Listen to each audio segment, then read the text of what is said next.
쌍방울 대북송금 의혹을 받고 있는 이재명 더불어민주당 대표가 조금 전 2차 조사를 위해서 검찰에 출석했습니다. 검찰은 경기도지사 방북비용 대납 의혹을 집중 조사해 오늘 이 대표에 대한 수사를 마무리할 계획입니다. 취재기자 연결해 알아보겠습니다. 우종훈 기자. 네, 수원지방검찰청에 나와 있습니다. 네, 이재명 대표 오늘 출석하면서 여러 이야기를 했죠. 어떤 말을 했습니까?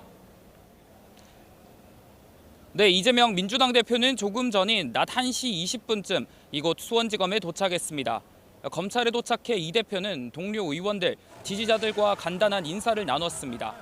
이후 검찰 청사 앞에 서서 취재진에게 5분 정도 입장을 밝혔는데요.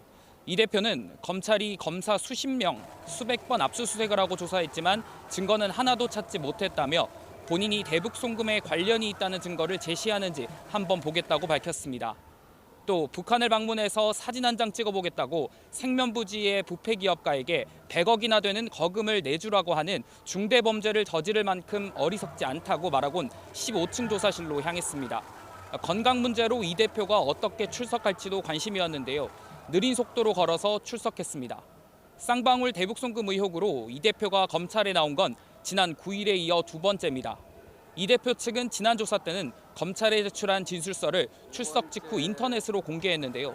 오늘은 검찰에 별도의 진술서를 추가로 내진 않은 것으로 파악됐습니다. 네, 이재명 대표와 검찰 지난주 조사 이후에도 이 조서 날인과 서명을 놓고 신경전을 이어왔습니다.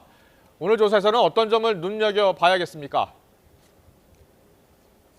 네, 이번 추가 조사에서 양측은 쌍방울의 경기도지사 방북 비용 300만 달러 대납 의혹을 놓고 첨예하게 부딪힐 것으로 예상됩니다.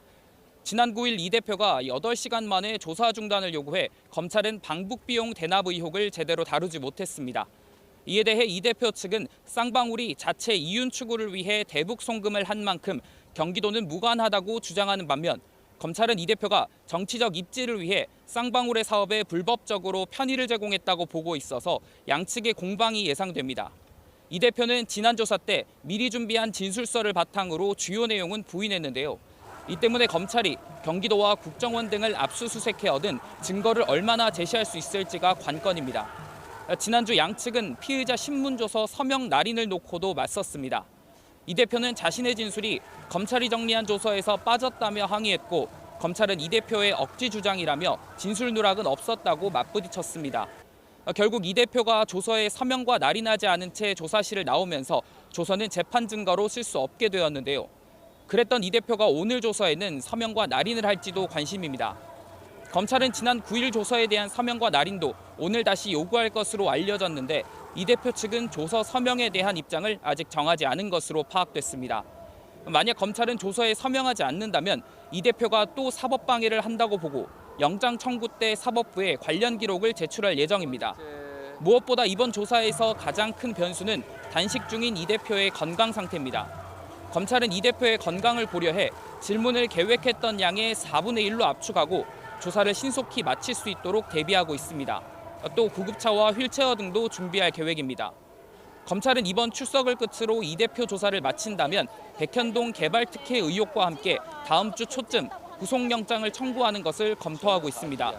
이럴 경우 구속 전 피의자 신문 여부를 판단할 체포동의안 표결은 추석 연휴 전인 이르면 오는 21일쯤 국회 본회의에서 이루어질 가능성이 있습니다. 지금까지 수원지방검찰청에서 YTN 우정훈입니다.